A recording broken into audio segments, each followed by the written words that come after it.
Bonsoir à tous, bienvenue de nouveau sur la chaîne de l'Hexamone Crypto. Nous sommes de nouveau le lundi 5 août 2024, cette fois-ci il est 17h17 et on va faire un point spécial en cette fin de journée pour faire le point sur la situation du Bitcoin. On a vu la dégringolade violente et monstrueuse qu'on a eue aujourd'hui et on va regarder là effectivement quelles sont les prochaines targets, est-ce que la chute est terminée? Bref, installez-vous confortablement, on démarre, mais bien sûr je rappelle à tout le monde que tout ce que je vais dire dans cette vidéo n'est en aucun cas un conseil financier, c'est à vous de faire vos propres recherches et n'oubliez pas que le trading de crypto comporte des risques de perte partielle ou majeure.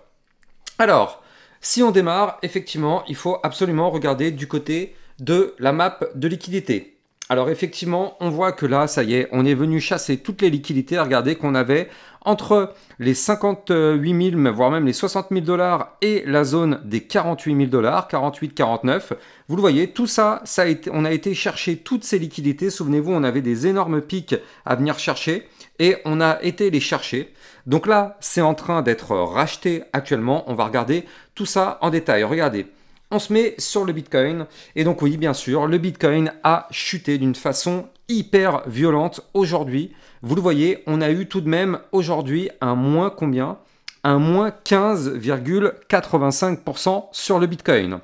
Moins 15%, effectivement, ça commence à faire beaucoup en une seule journée. Mais par contre, il ne faut pas oublier que lors des précédents cycles, on a eu quand même des journées avec des moins 30, voire même des moins 35%. Souvenez-vous de ça pour ceux qui étaient là en 2020 ou 2021. Il y a eu quand même des journées avec des pics encore plus volatiles que ça.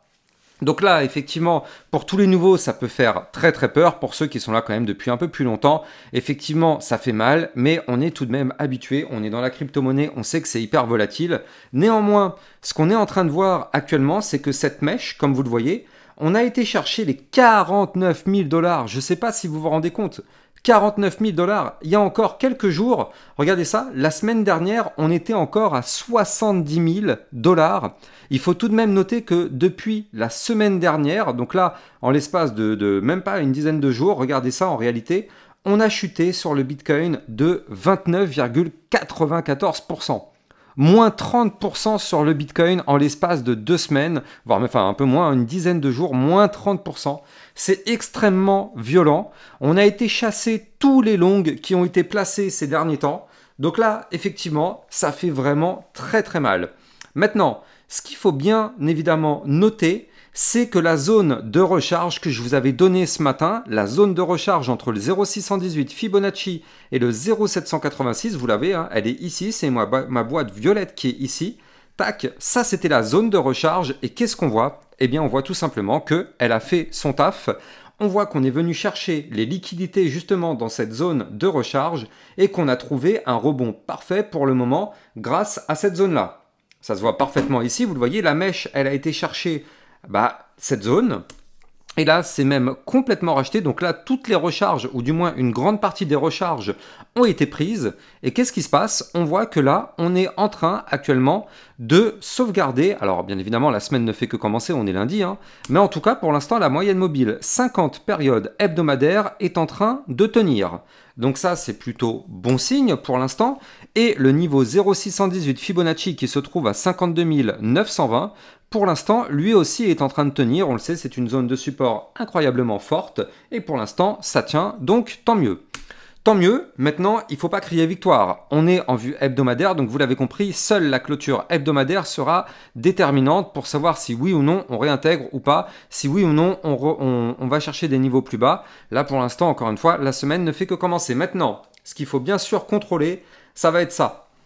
Ça va être ici, vous le voyez, cet ancien range qu'on avait formé dans la semaine entre le 4 juillet et ici, donc le 13 juillet.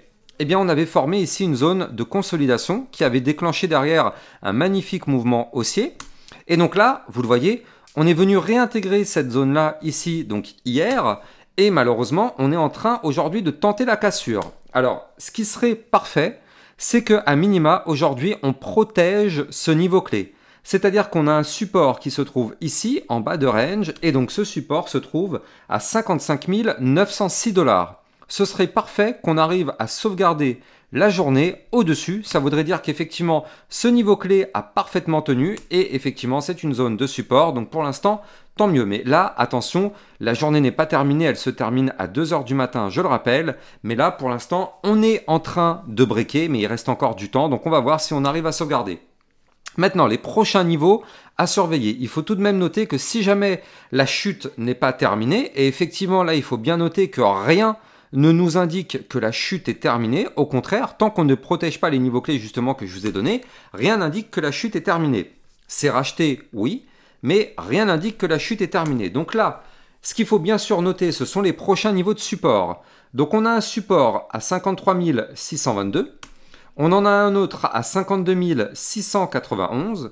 On en aura un autre ici, je vais vous le donner, mais avant ça, je rappelle bien évidemment que pour trader toute cette volatilité, vous pouvez utiliser mon lien de parrainage Binance qui vous permet de trader sur une plateforme sécurisée parce que Binance est enregistré PSAN auprès de l'AMF, donc il n'y a pas de risque de fermeture comme ça a été malheureusement le cas pour Bybit vu que Binance est validé. Et en plus de ça, ça vous permet d'obtenir un bonus à vie sur vos frais de trading, donc n'hésitez pas, vous avez le lien en description de cette vidéo. Et aussi au passage, il faut noter que dans le club Lexa Rocket, n'oubliez pas, ça vous permet justement d'obtenir encore plus de vidéos. On a vu le CKB un peu plus tôt dans l'après-midi. Ce matin, on a vu la crypto-monnaie XRP. Bref, si vous souhaitez recevoir encore plus de vidéos que ce que vous avez sur YouTube, vous avez le lien en description de cette vidéo pour rejoindre le club Lexa Rocket. Alors, donc comme je vous le disais, donc les prochains niveaux de support, après on aura les 51 866 ou encore les 51 105, voire même les 50 512 avant d'aller chercher les 49 339. Ça, ce sont les prochains niveaux de support si malheureusement le Bitcoin continue sa chute. Et je le répète, à aucun moment pour l'instant, le Bitcoin nous montre un pattern de retournement à la hausse. Donc pour avoir ce type de pattern, il faut déjà dans un premier temps réintégrer l'ancien range. Donc ici, comme je l'avais dit tout à l'heure, les 55 906, clôturer la journée au-dessus de ce niveau clé et si possible, sans extirper par le haut, donc c'est-à-dire casser la zone du haut du range ici à 58 300 et là effectivement on pourrait parler de retournement à la hausse, mais pour l'instant on est encore très loin de tout ça, donc la clôture de la journée risque d'être clairement déterminante. On va voir si on rachète complètement la bougie ou si malheureusement eh bien, les niveaux de support tombent les uns après les autres. Mais en tout cas, vous l'avez compris, ne crions pas victoire, pour l'instant c'est racheté, mais ça reste toujours hyper dangereux. La règle est simple, on n'achète pas un couteau qui tombe, et pour l'instant le couteau, il est peut-être pas encore au bout, tombé sur le sol, donc soyons tout de même extrêmement prudents. La prudence reste quand même le mot clé, hein, le maître mot de toute cette situation. Alors oui, c'est vrai que c'est une excellente opportunité, hein, parce que quand on voit les niveaux clés qu'on a été chercher, c'est vrai que ce sont des belles zones de recharge. Maintenant, voilà, on n'est pas à l'abri qu'on continue de péter les niveaux clés les uns après les autres. Surtout, comme je vous l'ai dit, si on n'arrivait pas, comme je vous l'ai dit, oui, c'est ça, si on n'arrive pas à réintégrer les niveaux clés, regardez ça, hein, si jamais on repasse en dessous des 52 920, souvenez-vous, hein, prochaine target, ce sera d'aller chercher les 47 234. Donc c'est pour ça, nous ne sommes clairement pas tirés d'affaire, soyons extrêmement prudents. Allez, on va faire un point sur la situation du Solana parce que lui aussi, franchement, il a pris très cher. Bon, j'ai envie de dire comme tout le reste du marché. Mais regardez tout de même, ce qu'il faut noter, c'est que le Solana, en vue hebdomadaire, donc en vue long terme, pardon, en parlant de vue hebdomadaire, je vais retourner sur le Bitcoin rapidement tout de même. Il faut, petit flashback, hop, on retourne sur le Bitcoin en vue hebdomadaire, pardon, avant de repasser sur le Solana. Et donc là, on voit du côté du Bitcoin qu'en vue hebdomadaire, le RSI est tombé à 44. 44 de RSI, donc là, la zone de survente est quand même très violente. Et donc là, par contre, il faut faire attention, comme je l'ai dit tout à l'heure, du côté du momentum MACD, c'est toujours malheureusement les bears qui sont dans le contrôle. Par contre, effectivement, là, 44, ça commence à devenir effectivement très intéressant pour le RSI. Je rappelle que quand on est en dessous des 50, on est sur une zone de survente. Donc là, ça commence à devenir vraiment effectivement des belles zones de recharge.